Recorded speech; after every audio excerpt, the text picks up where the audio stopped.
Salut à tous et bienvenue sur la chaîne, j'espère que tu vas bien.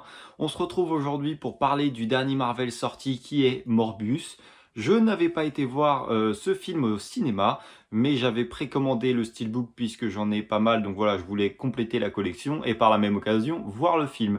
Et j'ai été agréablement surpris de voir que j'ai bien aimé le film par rapport aux critiques qui sont sorties dessus. Voilà, beaucoup de monde n'a pas aimé. Après voilà, personnellement, c'est comme Venom, il a été critiqué, le 2 aussi, personnellement, j'aime bien. Donc voilà, plutôt un bon point, un point bien positif. Le film dure autour des 1h44 et j'avoue que j'ai pas vu passer le film. Franchement, je me suis pas ennuyé. À aucun moment j'ai décroché et même arrivé à la fin du film, je me suis demandé si c'était vraiment la fin ou s'il y avait pas un truc, un rebondissement qui allait arriver parce que j'ai vraiment pas vu passer le temps.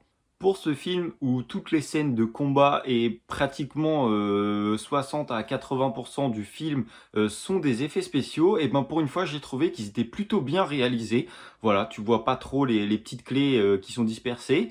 Et j'ai bien aimé aussi également, donc quand il commence à maîtriser son pouvoir, qu'ils y ajoutent des petites touches de couleur au montage. Et du coup ça donne un visuel plutôt sympa. Le Blu-ray 4K est vraiment pas mal, franchement je l'ai trouvé vraiment cool. Surtout que la majeure partie du film se passe dans le noir et j'avais un petit peu peur au niveau couleur au rendu. Et au final, le résultat est plutôt bon, donc voilà, c'est plutôt cool.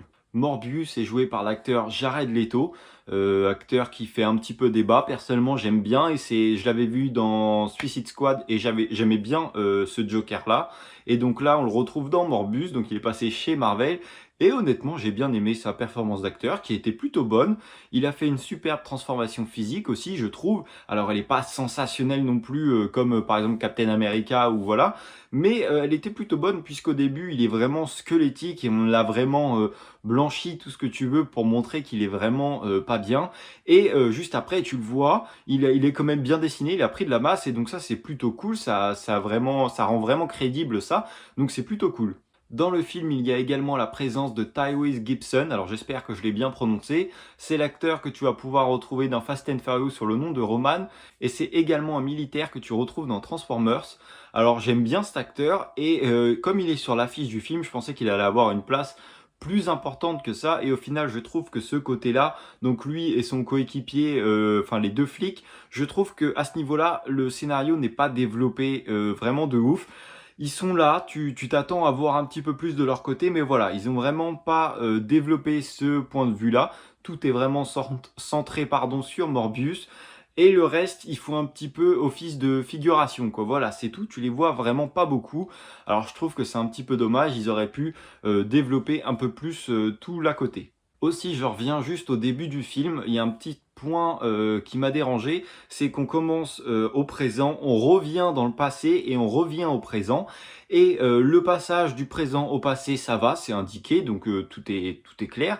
Mais on repasse du passé au présent et j'ai eu mis un petit temps, tu vois, à comprendre que j'étais revenu dans le présent et à remettre toutes les cartes au bon endroit puisque je le trouve pas forcément bien indiqué, enfin, pas forcément indiqué, mais le passage, tu vois, est pas flagrant. Donc voilà, ça m'a un petit peu dérangé, j'ai mis un petit peu de temps à revenir au bon moment. Mais voilà, ça c'est juste un petit peu dommage, après c'est vraiment rien de grave. La scène post-générique, on va y voir le vautour qui se retrouve en cellule et qui va être libéré. Et un tout petit peu plus loin, on va le voir qui se rencontre avec Morbius. Alors j'ai pas tout compris, à part que si je dis pas de bêtises, l'univers Morbius et Spider-Man va être ligué. Mais pourquoi il se retrouve en tôle alors que si je dis pas de conneries, il était déjà en prison dans Spider-Man. Et là, on le remet en prison, on le libère. Donc ça, j'avoue que j'ai pas tout compris. Et on le voit aller parler à Morbius, alors que, enfin, pour moi, Morbius, là, dans le film, est entre guillemets le gentil de l'histoire, puisqu'il veut pas attaquer l'humain tout comme son frère l'a fait. Mais voilà, enfin son frère, son ami, mais voilà. Mais du coup, c'est plutôt le gentil, alors que le vautour était le méchant de Spider-Man. Donc pourquoi ils sont liés ou quoi, enfin je sais pas. Si tu en sais plus que moi sur la scène post-générique, n'hésite pas à me le dire en commentaire. Je te remercie d'avoir regardé ma vidéo. Quel que soit ton avis sur Morbius, n'hésite pas à me le dire en commentaire. Qu'il soit bon ou mauvais, c'est toujours constructif de partager. En tout cas, moi je te dis à la prochaine. N'oublie pas de t'abonner et de mettre un like. Salut!